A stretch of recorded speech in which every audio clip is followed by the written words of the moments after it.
हो रही। वहीं दूसरी तरफ हमारे बहुत लोकप्रिय, बहुत सम्मानित विधायक आलम वदीद साहब के मैं परिवार और उनके सभी सगे साथी सहयोगी उन लोगों से मिलकर के आया हूं। परिवार के सभी सदस्यों से मिलने का मुझे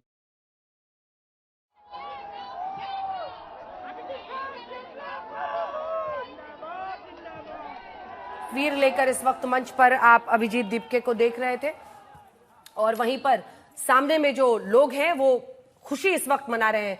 आशुतोष जी, आप कैसे देख रहे हैं इसको?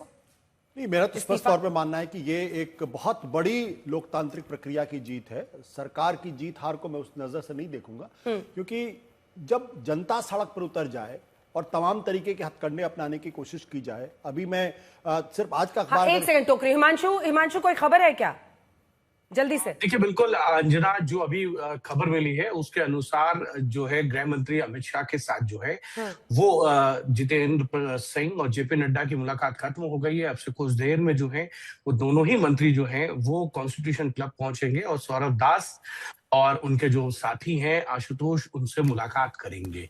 क्योंकि कल जिन 3 मांगों पे चर्चा हुई थी, सरकार की तरफ से 2 पे एश्योरेंस दे दिया गया था। कितना मुआवजा दिया जाएगा ये नहीं कहा गया था। हाँ, मुआवजे के लिए सरकार तैयार थी। जिन छात्रों पर 20 जून से केस दर्ज हुए हैं अभी तक, उनके केस को वापस लेने की भी बात पे मोटी तौर पे सहमति बन गई थी। लेकिन धर्मेंद्र प्रधान जो शिक्षा मंत्री है, उनके इस्तीफे पर दोनों ही मंत्रियों ने ये कह दिया था कि हम इस पे फैसला नहीं ले सकते हैं, जो भी चीजें होंगी हम आपको अपडेट दे देंगे नेक्स्ट। हालांकि अगर आप याद कीजिए तो सोनम वांगचुक ने जो वीडियो बनाया था उसमें सोनम वांगचुक ने ये कहा था कि मंत्री को लेकर जो फैसला है वो उचित समय पर लिया जाएगा, ऐसा बताया जा रहा है। I am no one to dictate, ऐसा उन्होंने कहा था कि मैं ऐसा डिक्टेट नहीं कर सकता हूं। लेकिन उसमें संकेत मिल गए थे कि कुछ ऐसा आश्वासन दिया गया है, लेकिन उसको फिर पार्लियामेंट सेशन के बाद फेरबदल से, मतलब रीशफल से जोड़कर देखा जा रहा था। लेकिन ये अपने आप में आज की सबसे बड़ी खबर जिसमें धर्मेंद्र प्रधान, जल्दी से आशुतोष जी अपनी बात पूरी कीजिए, फिर मैं आ रही हूँ रागी। मैं इसलिए इस बात को कह रहा था क्योंकि ये लगभग एक अनथिंकेबल बात हो गई थी कि कोई भारतीय जनता पार्टी के खिलाफ आंदोलन कर सकता है और उसके बाद सरकार को झुका सकता है। प्रधानमंत्री नरेंद्र मोदी का जो अपना पूरा चरित्र है उसके बारे में कहा जाता है वो किसी के दबाव में नहीं आती, वो दबाव में बड़े फैसले नहीं करते, दबाव में झुकना उनका स्वभाव नहीं है। ऐसे में अगर कोई छात्र जो अमेरिका से यहां आता है, सबको इकट्ठा करता है और वो छात्र इकट्ठा हो जाते हैं और उसके बाद अगर सरकार को झुकना पड़ता है और शिक्षा मंत्री का इस्तीफा लेना पड़ता है, तो जाहिर सी बात है लोकतंत्र की मैं इसको बहुत बड़ी जीत मानता। ना तो मैं सरकार के हार जीत से जोड़ के देखता हूं, हाँ हर सरकार को जवाबदेह होना चाहिए और ये जनता के प्रति जवाबदेही का एक तरीके से प्रमाण है कि आप कितने भी ताकतवर हो, कितना भी बड़ा आपका संगठन हो, लेकिन आपको जनता की डिमांड्स के सामने झुकना पड़ता है और आप झुके हैं, ये अच्छी बात है। संगीत रागी जी, आप इसको किस तरह से देख रहे हैं? देखिए, मैं देख रहा हूँ इस तरीके से कि जिस प्रकार से छात्रों का आंदोलन शहर तक पहुँच गया था, मुझे ऐसा लगा या भारतीय जनता पार्टी को लगा होगा कि विपक्ष को इसका राजनीतिक फायदा बहुत ज़्यादा मिलने वाला है और जो जनता और युवा वर्ग है वो भारतीय जनता पार्टी से डिस्कनेक्ट होगी। दूसरी बात कि इसमें जिस प्रकार से अराजक तत्वों का मिश्रण हो रहा था, जिस प्रकार से मुस्लिम संगठनों ने आज कहा कि हम इस आंदोलन के साथ आकर के खड़े हुए हैं, जो किसान यूनियन का उग्राहा ग्रुप था उसने कहा कि 27 के बाद हम दिल्ली आ रहे हैं, हम छात्रों के साथ जो है वो आकर के इस आंदोलन का हिस्सा बनेंगे। जिस प्रकार से कांग्रेस पार्टी, अन्य विपक्षी पार्टियां इस संगठन के साथ आकर के और छात्र आंदोलन को हवा दे रही थी, मुझे लगता है कि इससे एक आंदोलन का बड़ा विस्तार होता। भारतीय जनता पार्टी की सरकार ने इसको प्रियम्प्ट करने की कोशिश की थी। महत्वपूर्ण बात यह है कि जब ये करना ही था तो सरकार को पहले कर लेना चाहिए था। ये बड़ी जीत है नई पीढ़ी के लोगों की और सरकार को ये बात समझ लेनी चाहिए कि परीक्षा को लेकर के, शिक्षा को लेकर के, और कौन सी शिक्षा, प्राइमरी एजुकेशन से लेकर के हायर एजुकेशन तक पर सरकार को बहुत गंभीरता से सोचना पड़ेगा। परीक्षाओं के पेपर लीक ना हो, इसके लिए ठोस कदम उठाने पड़ेंगे। कानून बनना तो अपनी जगह है, सजा मिलना कोर्ट से मिलेगी, लेकिन किसी भी परीक्षा का पेपर लीक ना हो, ये सबक इस आंदोलन से सीखना चाहिए। और एक बात जो हम सब ने देखा, सीखा, समझा, भारतीय जनता पार्टी जो नकारात्मक राजनीति करती थी नकारात्मक राजनीति के लिए वो न जाने कितनी धन दौलत खर्च करते थे, लेकिन नई पीढ़ी युवा के लोगों ने ऐसे नारे बनाए, ऐसे पोस्टर बनाए जिनके बारे में और नारों के बारे में हम लोग सोच भी नहीं सकते थे। वो नारे आए, किसी का समर्थन रहा हो न रहा हो पॉलिटिकल पार्टी का, लेकिन एक एक युवा उससे जुड़ कर गया।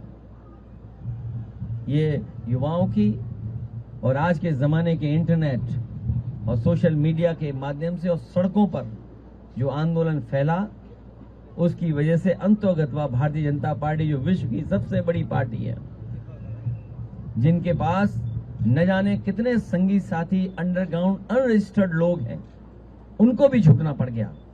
ये युवाओं की बड़ी जीत है, लेकिन इससे सभी पॉलिटिकल पार्टी के लोगों को ये सबक लेना चाहिए कि हमारे आने वाले समय में जो परीक्षाएं हों, उनको ठोस बना करके ही कोई पेपर लीक ना हो और युवाओं को रोजगार और नौकरी के लिए रास्ते खोलने पड़ेंगे।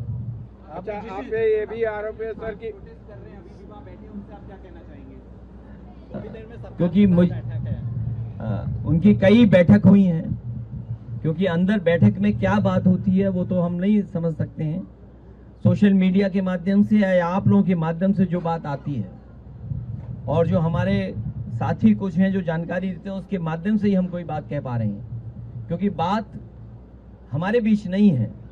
लेकिन पहली बात जो थी, विपक्ष की भी ये मांग थी, जिसकी वजह से सदन नहीं चल रहा था, स्पीकर महोदय के सामने या अन्य मौकों पर, या जो धरने प्रदर्शन हुए, जिन धरने प्रदर्शनों में हम लोग शामिल हुए, यही मांग थी कि छात्र युवाओं की मांगे मानी जाएं, जिसमें सबसे पहली मांग यही थी कि मंत्री को इस्तीफा देना चाहिए। वो पूरी हुई है, उसके लिए बहुत बधाई छात्र नौजवानों को, जिन्होंने डट करके बिना परवाह किए हुए और एक ऐसा आंदोलन जिसका एक्सपीरियंस करने सब जा रहे थे, बड़ी संख्या में लोग पहुंच रहे थे।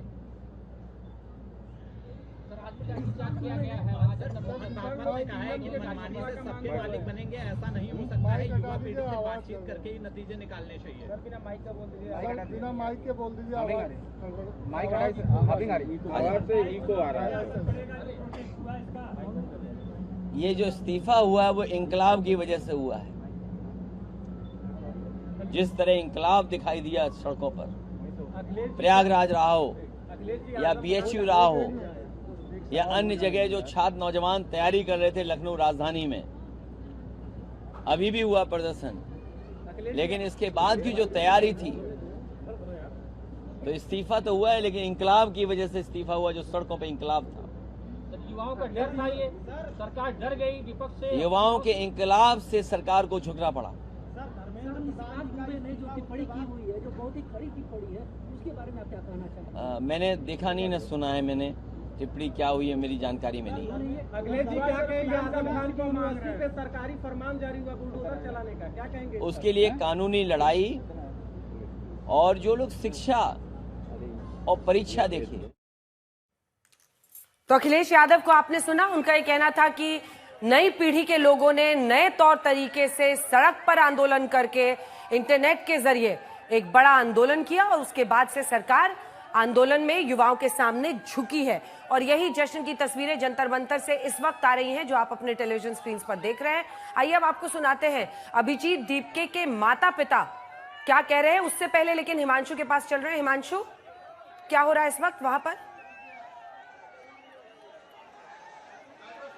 जंतर मंतर पर आप देखिए, जो आगे का इलाका है, यहाँ पर लोगों को कंट्रोल भी किया जा रहा है, क्योंकि सेलिब्रेशन के बीच में जब हमने देखा कि अंदर से पत्थर चला, तो एक बार फिर से जो सिक्योरिटी फोर्सेज हैं वो आगे की तरफ हो गई और हम लोग पीछे की तरफ आ गए, क्योंकि एकदम से किसी ने पत्थर चलाया। अब ये कौन सा वो शख्स था जो सेलिब्रेशन के बीच में भी माहौल खराब करने की कोशिश कर रहा है, हालांकि इसकी पहचान की कोशिश की जाएगी। यहाँ पर जो लोग ऊपर बैठे हुए, ये लगातार लोगों को यहाँ से गाइड कर रहे हैं कि कहाँ रहना है। सेलिब्रेशन की आप ये तस्वीरें देखिए, ऊपर वहां पर एक गाड़ी खड़ी है जिसके ऊपर सभी लोग वहां पर मौजूद हैं।